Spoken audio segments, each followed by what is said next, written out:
Look at that. Woo! Does brighten the place up a little bit.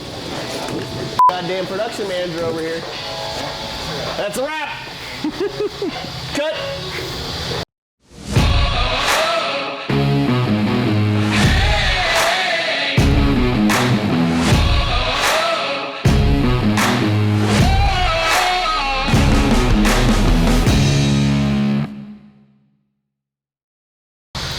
Hello.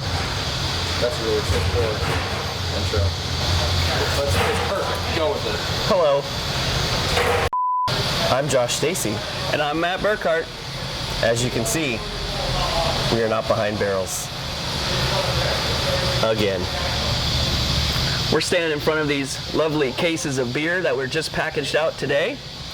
It's our strawberry cream ale. It's one of our summer seasonals coming up soon. Cream ale. Cheers. Cheers. Well, it all started about 348 years ago. I don't know when it actually started. A long time ago. So we thought we would talk to you a little bit about this style of beer for a couple of reasons. One, it's one that we've had on and been around the brewery for a very long time. Might even consider it flagship beer. But the other reason is because of the style in which this beer is pretty unique in that it is one of only a handful of styles, maybe even a couple of styles, that are native and products of North America or the United States.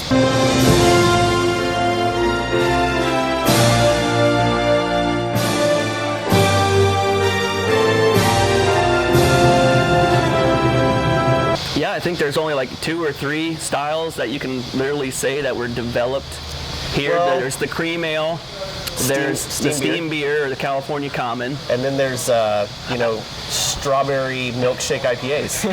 But I mean, technically they're in the category of IPA though. I mean, there's still... There's also glitter beer. Well, maybe glitter beer would be one. Glitter beer. That was probably developed in America. Thanks, craft brewers. Yeah, I don't know that we want to claim that one. stay too long on that. Cream ale. Cream ale, not glitter beer. No. The history of cream ale starts pretty far, long time ago, in a country Not so far away. Not so far away. But when a lot of the immigration was happening and coming into, the upper East Coast, a lot of the people that were native to here were seeing this influx of mainly probably more of a German yep. population, and they were bringing over Pilsners, and they were becoming fairly popular amongst, the people in America, and they thought, well, we can do this. Cream ale really, in all essence, is really just the American answer to the Pilsner. Correct. Yeah, it was kind of the ale brewer's answer to this style of beer that was becoming very popular in America with like you were saying, with the influx of the German settlers coming in and German brewers. So, yeah. So, a lot of people, I think, have a misconception of what cream ale is and what it's going to taste like. I think. Does it got lactose in it? Yeah. No. No added sugars, no added... Is it creamy? A little bit. A lot of it, though, just has to do, I think, more in the mouthfeel. And they do use, it is what we would consider an adjunct brew. Yep. So we do have an adjunct that we put into this, a non-grain, which is corn. And traditionally, it's always had corn in it. And traditionally, when they were making it, it was about up to 20% of the grain bill. So it was they were very, very corny. And that had to do with just corn being readily available, and the price of corn was a lot cheaper than barley malt at the time. And I think that's kind of what helped develop the style. And 2, probably a little bit of the flavor development that they were looking for the mouthfeel and stuff like that. So. And I think that if you go back, like the brands that are still around, but what some of that were popular were Genesee, Little Kings, Those are probably the only two I think that are probably remaining, but it was a very popular, became a very popular style, especially in kind of the New England area.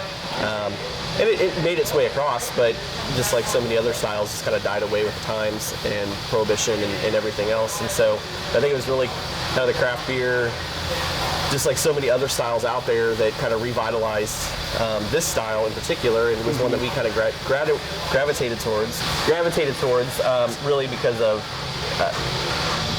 we always thought of it as a gateway beer. It's a very approachable beer. It's one of those beers where somebody could, if you're taking say a variety pack of beers over to a party, and maybe somebody there doesn't really know craft beer a lot, or they drink a lot of domestic light lagers, this is a beer that you could hand them and say, like, here, try this, because a lot of times people think, oh, craft beer, it's going to be heavy, it's going to fill me up, it's where this is, nice and light and crisp and, a dry finish, so. Yeah.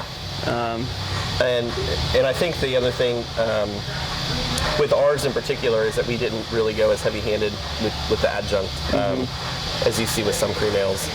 It's about 5%, maybe even a little under 5% of our grain bill. So the corn's there, but it's not as in your face and as prominent as it can be in some of the other versions of this, or some other styles and brands that are doing it. So